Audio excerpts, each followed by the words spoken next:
Hey, this is Mike Petyak, and this is my third mission trip. Hi, I'm Reshma, and I have been on 3 mission trips so far. Hey, my name is JJ, and I've been on 1 trip. Going on mission trips was not really something I felt called to do, but I knew as a Christian that was something that I was supposed to do. For me, I've always felt the call to go on a mission trip, but I didn't feel qualified, so I stayed and served locally.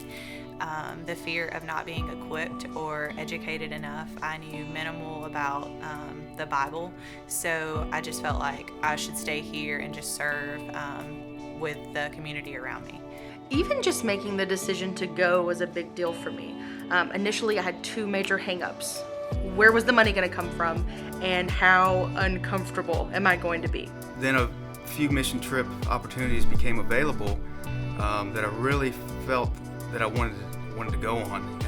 But then the excuses of time came up with work and family and those types of things. But I knew that I just had to make that decision to go, and I did. Once I decided to go, my first thought was, where is this money going to come from? Because a mission trip was definitely not in our family budget for the year.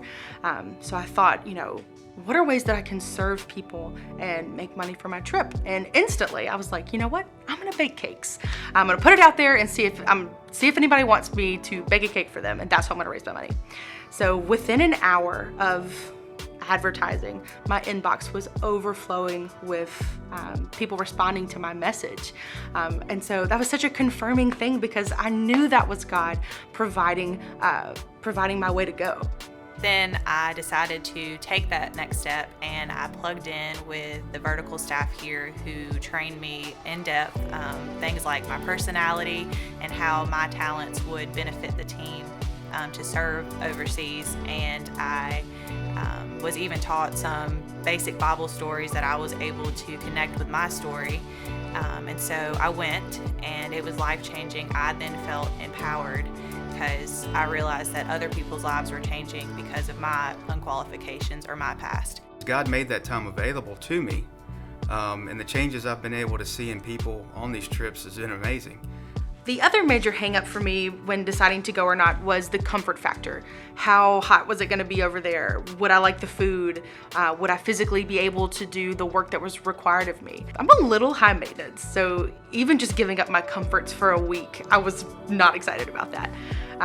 But looking back, it's so silly. It was so silly to think that way, because I was never uncomfortable, and I know that was God meeting my basic needs.